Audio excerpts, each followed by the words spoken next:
Hello everyone.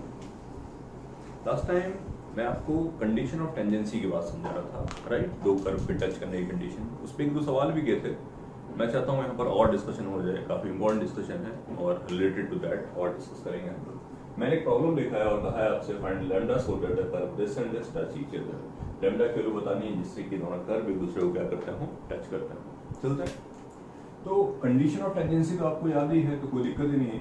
एक point इस curve पे लाई करना चाहिए, वही पॉइंट इस कर्व पे लाई करना चाहिए,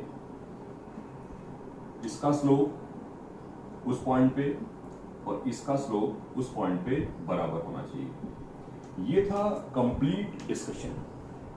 लगभग मेरी बात खत्म हो चुकी है, तो ये बात आराम से हो जाती है। Lambda e raise to alpha, lambda e raise to alpha की वैल्यू आती है अल्फा स्क्वायर, तो 2 alpha equal to alpha square. यहां से अल्फा की वैल्यू आती है 0 and 2। अल्फा अगर 0 है, अल्फा अगर 0 है तो कंफर्मली लैम्डा की एक वैल्यू तो 0 आ रही है। अल्फा 0 हुआ तो लैम्डा 0 आ रहा है, ठीक है ना। अल्फा अगर 2 हो गया तो लैम्डा की वैल्यू आ रही है 4/e²। ये अल्फा 2 के लिए दोनों ही वैलिड हैं, दोनों ही वैलिड हैं। मुझसे लैम्डा ही पूछा गया है और दोनों वैलिड हैं। इससे मतलब एक वैलिड तो आपको दिख ही रहा होगा, कौन सा वाला, 0। जब लैम्डा 0 होगा तो दिस लाइन ये बाई इक्वल टू x² है, ठीक है। और जब लैम्डा 0 होगा तो इट विल बिकम दिस, ठीक है। ये ऐसा बन जाएगा तो मेरी बात आराम से पूरी हो जाएगी। और दूसरे वाले केस में, दूसरा वाला केस ऐसे नहीं दिखेगा, लेकिन पॉसिबल है कि अगर हम सोचेंगे सही तरीके से तो कहीं ना कहीं किसी न किसी से दिखना शुरू हो जाएगा। ये हमारे लिए पॉसिबल बन सकता है, राइट। तो कैसे पॉसिबल होगा? आई होप सिचुएशन कुछ ऐसी रही होगी, जब लैम्डा को उठा के आप यहां लिखोगे x² पर कोई इफेक्ट आएगा नहीं, राइट। और इस तरीके कुछ कर्व बनना चाहिए, जहां तक मैं सोचता हूं इस तरह की कोई सिचुएशन बनेगी तो मुझसे बोला है टच करता है, करेक्ट पॉइंट है। तो this is a total discussion about the condition of tangency. ये कंडीशन ऑफ टेंजेंसी के अबाउट डिस्कशन है। इसको सॉल्व करने के लिए हमारे पास अनदर अप्रोच भी है। इस अप्रोच को बताने के लिए ही कह सकते हैं कि मैंने इसको दोबारा से डिस्कस करना स्टार्ट किया। तो एक सेकंड अप्रोच और भी पॉसिबल है, उस अप्रोच को भी लेके आ जाते हैं पिक्चर में। एनालिटिकल अप्रोच ये हो गई, एक ग्राफिकल अप्रोच पॉसिबल है। उस ग्राफिकल अप्रोच को डिस्कस कर लेते हैं। और वो ग्राफिकल अप्रोच ये है कि आप एक काम करो, आप ऐसे लिखो,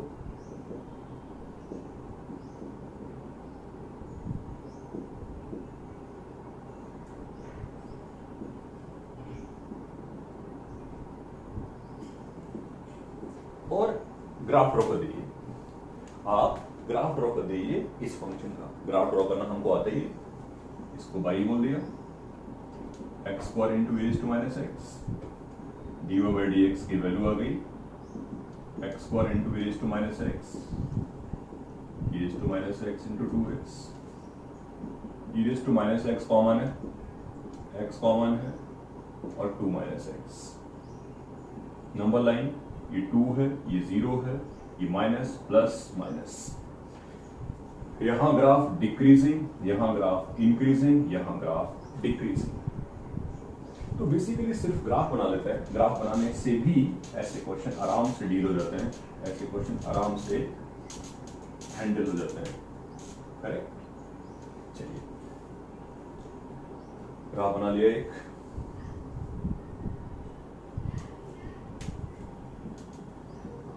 ऊपर फंक्शन की वैल्यू आ रही है 4/e²। ऊपर फंक्शन की वैल्यू आ रही है 4/e² और उसके आगे डिक्रीजिंग है, ठीक है। 0 पर फंक्शन की वैल्यू 0 है, 0 से पहले डिक्रीजिंग है। ऐसा कुछ ग्राफ रहा होगा, ठीक है। तो ग्राफ बन गया। तो बोल रहा था ग्राफिकल अप्रोच भी पॉसिबल है, वो बना के दिया आपको, डन हो गई मेरी बात। लैम्डा का मतलब हुआ, या y इक्वल टू लैम्डा का मतलब हुआ हॉरिजॉन्टल लाइन। हॉरिजॉन्टल लाइन जब आप यहां टच करोगे तो ऑब्वियसली कर्व एक दूसरे को टच करेंगे। आपको याद होगा लैम्डा की वैल्यू 4/e² आई थी, और एक लाइन आप यहां टच करोगे तब भी ड्रॉ करोगे तब भी कर्व एक दूसरे को टच करते होंगे। करेक्ट पॉइंट है। तो इस टाइप के सवालों को हैंडल करने के लिए ये दोनों अप्रोचेस परफेक्ट हैं। टच करने की बात कर रहे थे हम लोग, इस पे और डिस्कशंस भी ऐड करने हैं हमें, बट टच करने वाला परफेक्ट पॉइंट है। एनालिटिकल अप्रोच बता दिया आपको, और एनालिटिकल अप्रोच बताने के साथ साथ मैंने आपको ये भी बता दिया कि ग्राफिकली ऐसे सवालों को अगर हम ग्राफ ड्रॉ करने की पॉसिबिलिटी रखते हैं तो कैसे इन क्वेश्चंस को हैंडल कर सकते हैं। करेक्ट पॉइंट है, ठीक है। और यहाँ पर मैं एक दो डिस्कशन और करना चाहता हूँ, क्योंकि जब ग्राफ की बात चल रही है तो मुझे लगता है एक दो डिस्कशन यहाँ पर और अच्छे से हो जाने चाहिए। बात करते हैं, find P so that equation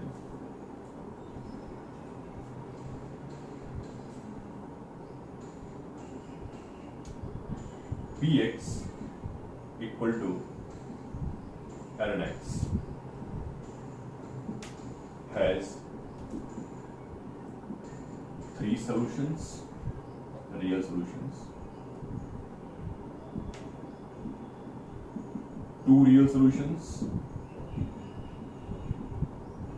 one real solution और no real solution। ऐसे क्वेश्चंस भी हमें हैंडल करने आने चाहिए। ऐसे क्वेश्चंस को भी हम बहुत कंफर्टेबल तरीके से हैंडल कर सकते हैं with the help of graph, और I can say with the help of without graph. Without graph भी हैंडल करना पॉसिबल है।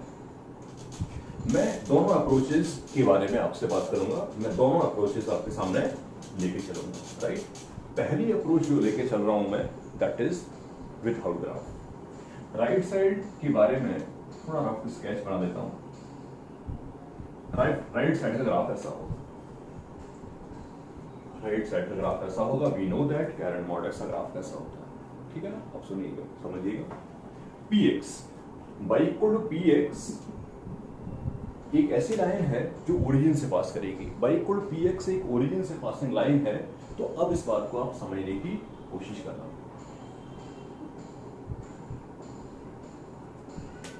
लाइन ऐसी हो सकती है, लाइन ऐसी भी हो सकती है, लाइन ये भी हो सकती है।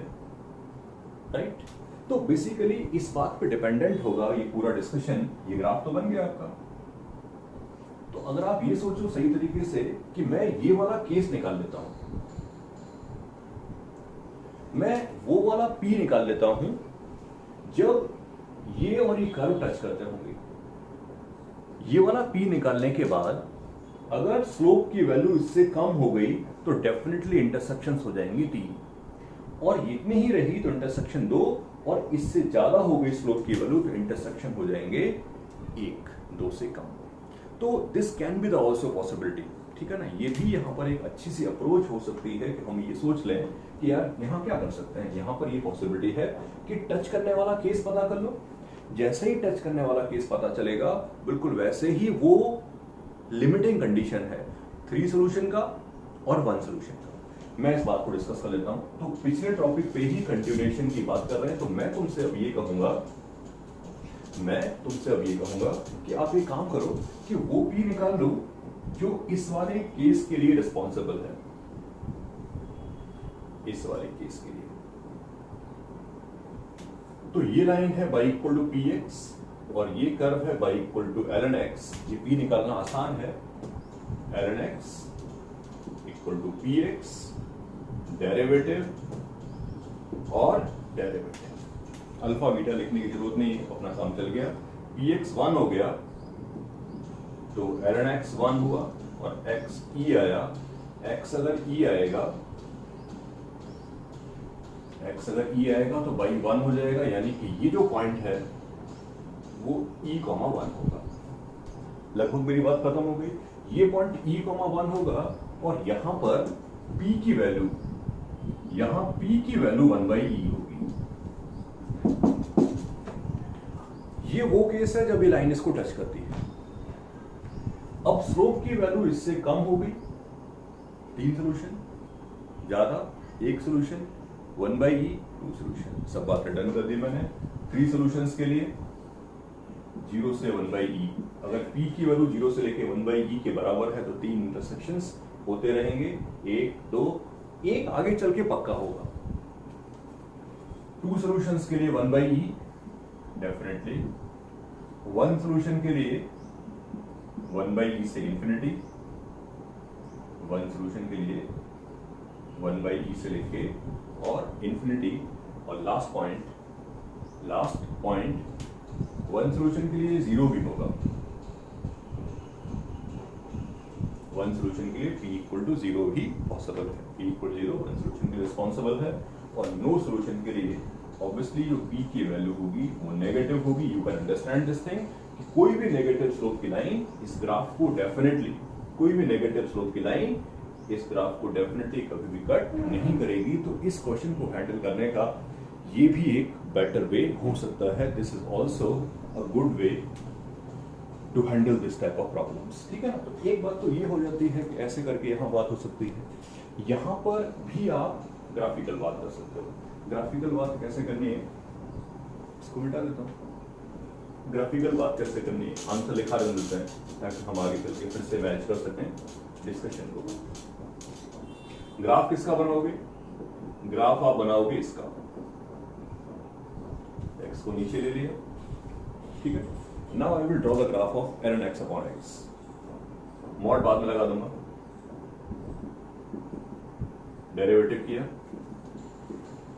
x स्क्वायर है x 1/x ln x, ये 1 है, ये e है, ये नेगेटिव, ये पॉजिटिव। ई से आगे ये ग्राफ डिक्रीजिंग है, ई पर फंक्शन की वैल्यू आ रही है 1/e,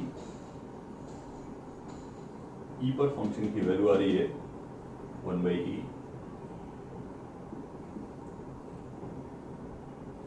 ठीक है। ई से आगे डिक्रीजिंग है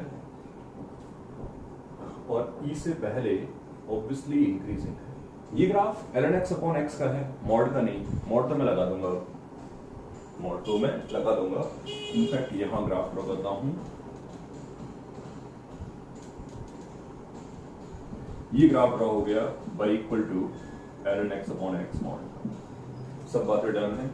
ये जो पॉइंट है वो है e, 1/e। चलो horizontal line intersect the graph at 1 point. अगर आप 1/e से ऊपर कोई लाइन ड्रॉ करोगे या 0 पे ड्रॉ करोगे। Horizontal line intersect the graph at 3 point. अगर आप लाइन ड्रॉ करोगे 1/e और 0 के बीच में, 2 सोल्यूशन के लिए और नो सोल्यूशन। तो यहाँ पर मैंने आपसे ये डिस्कशन कर लिया इस टाइप के सवालों को कैसे हैंडल कर सकते हैं, कैसे बात कर सकते हैं। टेंजेंसी की बात भी की, एनालिटिकल बात भी की, ग्राफिकल बात भी की। ये भी समझाया कि टच करने वाला जो कंडीशन है वो लिमिटिंग केस था। ये सारे डिस्कशंस करके मैं चला हूँ। करेक्ट पॉइंट, ये सफिशिएंट है, इस पे और एग्जांपल्स करना।